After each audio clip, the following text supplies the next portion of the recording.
ZNBC News, Lusaka. Now in the studios, we are joined by former Finance Minister Magande to discuss the 2022 national budget. Good evening, Honorable, and welcome to the interview. Thank you, Robert. Okay, immediately, what is your impression with regards to the budget that has been announced? My impression is that this is a budget that sets Zambia back on a path which we are following before, but somehow it has been disrupted. But quite a lot of things that I heard today, which are in the budget, they are again saying Zambia can do it, Zambians can do it. And all that was basically not missing was somebody who is going to be checking on what are the Zambians doing. Are they following my instructions? And I think the UPND government has really come up with something that is feasibly to be done by the Zambians themselves. Okay, and we have also heard about the increment in terms of the CDF. What does it mean for the rural areas especially? It means a lot, Robert. During our time when I was in finance, we are talking of sometimes 50,000 kwacha for CDF. Yeah. Really, you couldn't do much about it. But the kinds of money that now is being released to constituencies, the constituency officials, that's the MP and his councillors and the other people in the constituents have a job now. They have something to do. And I like the way the president put it, that all the contracts now for things in the rural areas using this money have to look first in the community. Are there bricklayers? Are there carpenters? Are there, welders who can do these things? So that once the money goes to the constituents, it doesn't leave. So that, in fact, now we'll be sharing the cake, the national cake from Lusaka to the constituencies. I think this is a very, very positive thing.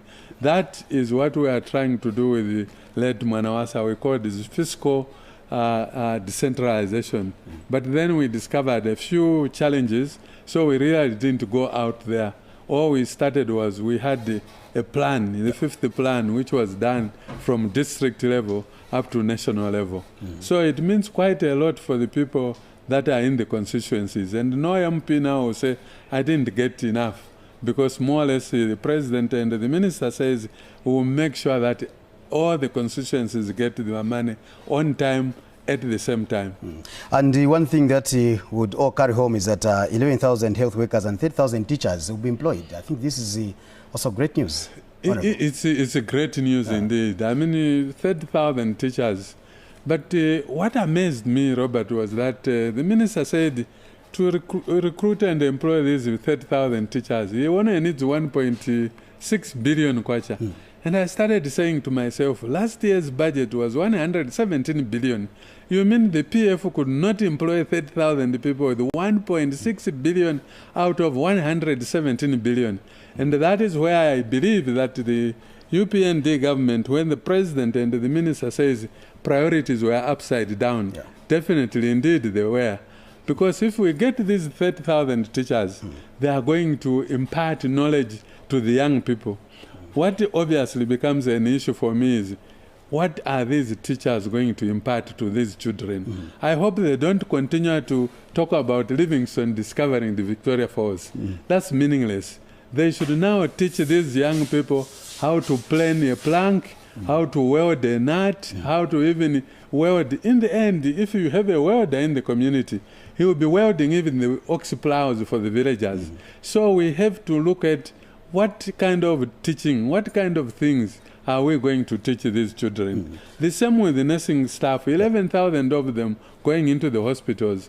But I think recently we have heard sometimes that some of these staff really have difficult attitudes to patients. So I would like that the olden days of perhaps these people going through some complicated subjects, just like human resource relations and so on, psychology of how to handle patients, can be reintroduced so that they provide service of quality. Okay, and maybe finally, Honorable, what tips can you give to the government to ensure that there's a successful implementation of the 2022 budget? Well, I feel that at the moment there are too many young people really who have never worked. So to get them into the mood to work, there must be some kind of orientation. orientation even to an extent that they should be taught how to write a budget, which is really just saying, if I have so much money, on what do I use it? And if I get out of that, perhaps 10 kwacha, that 10 kwacha is not all for buying bread or for spending. Some of it must go back to the business. So we must now start thinking of these young people who will be getting employment. And I can see a lot of people getting employment.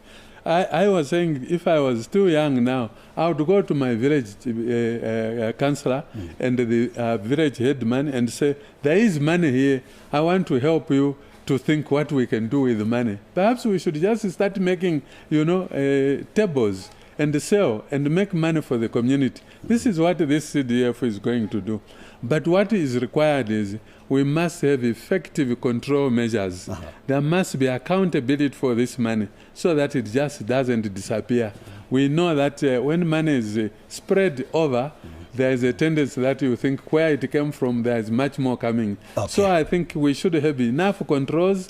The tender processes under the Zambia procurement services must be improved so that even the contracts, when they are given at that level, they are properly done and they are properly accounted for. Okay, Honorable, thank you so much for making an appearance. That was former Finance Minister and Magande making appearance on the news. And we continue with the news.